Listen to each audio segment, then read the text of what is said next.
Bridget Tenenbaum's little sisters were not a scientific choice.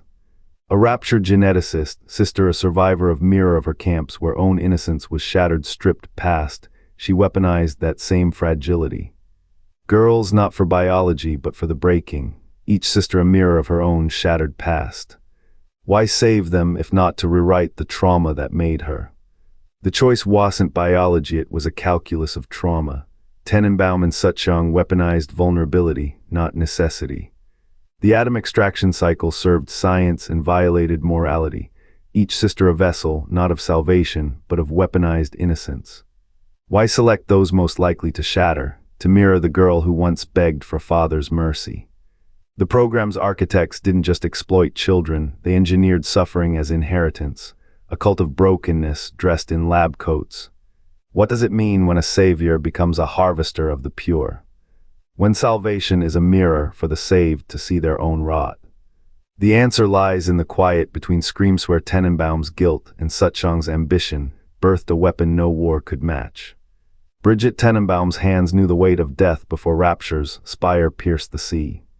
She cataloged genetic ruin in Auschwitz, then traded it for Adam in Andrew Ryan's utopia. Suchong needed her skill. She needed his resources. Together, they forged the little sister girls neither asked nor could refuse, not because biology demanded it. Because innocence fractures louder than glass, Tenenbaum's design was not a science. It was a language of stolen childhoods, of eyes that mirrored the void shed escaped. Why children who could be broken? Why girls whose trust became a scalpel? The answer hums in the space between Suchong's calculations and Tenenbaum's silence. A trauma's echo, perhaps, or a weapon sharper than any geneproof that even in a city built on freedom, some cages are made of choice. And some architects never stop building them. Her voice cracks, I didn't save them, I only delayed the inevitable, not a scientist's admission, a mourner's. The audio diary's final entry lingers in the vault, where her later notes contradict the program's cold logic. Tenenbaum's ink stains the margins, circling phrases like victims and broken. The little sisters weren't chosen for their biology. They were chosen for their fragility. A species of girl who could be folded into compliance, their innocence a lever to pry open any mind. Conditioning wasn't about control, it was about erasure. Replace resilience with dependency, replace will with waiting. And waiting is a form of violence when the thing you wait for is a savior who cannot save. Tenenbaum's guilt isn't in the design, it's in the delay. She knew the sister's trauma was the program's true geneproof. A weapon that needed no testing, only repetition, until the question isn't why she built the cult, but why she let it breathe for so long. The answer lies in a graffitied fragment scrawled on a chamber wall, asterisk they picked girls who could be fixed. Asterisk a phrase that twists the lie of salvation into a scalpel. Tenenbaum did not select children for their resilience. She chose those whose fragility could be curate transformed into a language of compliance. A girl's perceived malleability became a cipher, not a flaw. What separates a subject from a puppet if the strings are threaded through trust? Science demands objectivity. Tenenbaum's work was a theater of subjectivity. By weaponizing innocence, she forged a cult where trauma was both architect and tenant. The little sisters were not test subjects, they were rehearsals. Each one a draft of how brokenness could be engineered, how pain might be domesticated into purpose. Yet this logic fractures at the edges. If vulnerability was a tool, why did Tenenbaum's own scars bleed into the design? Her trauma did not asterisk make asterisk her choose girls. It may have taught her how to asterisk justify asterisk the choice. A mind fractured by loss does not always distinguish between healing and control, between saving and shaping. What does it mean to weaponize what you once wished to mend? The graphitis whisper lingers. Did Tenenbaum build a cult to master her pastor to find a mirror in its ruins? The rebellion was a mirror. Tenenbaum, who once sustained the Little Sister program, now smuggled its remnants through Rapture's veins. Burial at sea's tides carried her dual guilt, architect and liberator. Why girls, though? Not for science, but for scars. A child's mind fractures cleaner. A weaponized innocence to mask the real horror Somione had to break them first. Her choice was a confession. The program's design echoed a different war, one fought in basements and bathrobes. Infinite parallels, the girl's vulnerability mirrored her own, their rescue a proxy for absolution. BS2's underground sanctum wasn't just a refuge. It was a rehearsal for undoing the past. Did she build the cult to master the man who mastered her? The answer hums in the sisters' silence. Their gender mattered less than the myth it forged, a trauma weapon turned against its maker. Tenenbaum's rebellion wasn't a rejection of the program, it was a correction of its heart. She knew what it meant to be a tool, to be unmade. The sisters' rescue was a ritual, a loop of broken glass. She had once been the girl in the jar. Now she became the hand that unscrewed the cap. The program's end was never about them. It was a requiem for the woman who designed it. A war fought in reverse, where saving others became the only way to outlive her own erasure. The past does not burn. It folds, and in the fold, Tenenbaum found a shadow she could finally unclasp. She did not build the machine to destroy it. Tenenbaum's program weaponized girls not for biology, but for fragility, a surgical precision to fracture innocence. The atom cycle was never about science.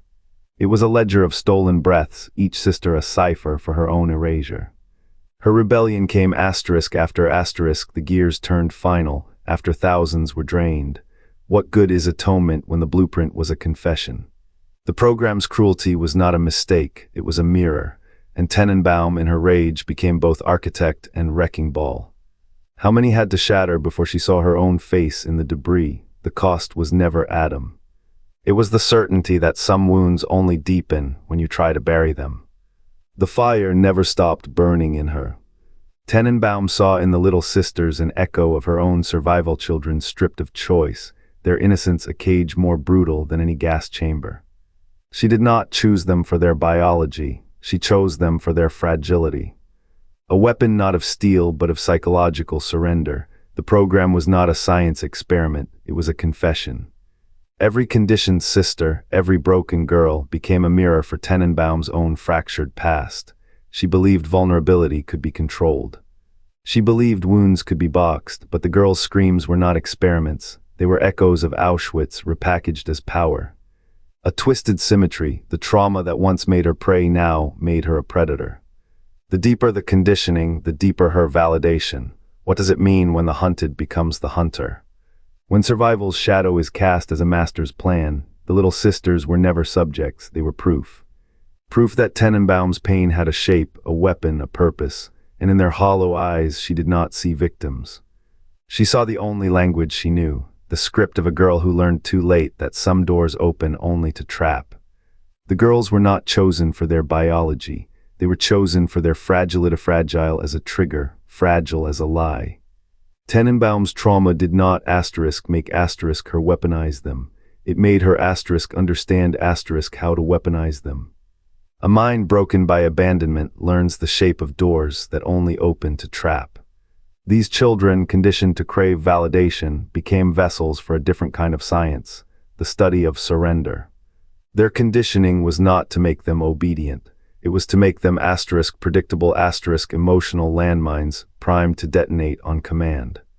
What does it mean when a torturer mirrors the wounds they carry? Tenenbaum did not see girls. She saw a language desperate, written in the spaces between her own shattered reflections. The cult she built was not of power. It was of recognition, a system where innocence was not lost, but repurposed. Each sister a living hypothesis. How much pain can a broken thing endure before it becomes a weapon? The answer, Tenenbaum believed, lay not in biology, but in the quiet hum of a girl who has learned to beg for the very cage that will hold her. Trauma does not create monsters, it gives them a vocabulary. Why did Tenenbaum select girls whose innocence could be shattered? The little sisters were not chosen for their biology. They were chosen for the fragility of their psyches, a weapon not of steel, but of manipulation. Did she see in them a reflection of her own fractured past, a canvas to rewrite it? Their conditioning was not a science, it was a symphony of control, a child's trust bent into obedience. A heart's capacity to love twisted into dependency. She built a cult of broken things. Yet her later defiance suggests she recognized their suffering. The system she built thrived on that very pain. Was she a prisoner of her scars, or a sculptor of the very trauma she sought to escape? The line between architect and victim is drawn in ash. What does her legacy demand of you? 114 words. Tenenbaum shattered the program's chains, yet the girl's fates remain unspoken. Why did she weaponize breakable innocence? What shadows did her rescue leave unresolved? The war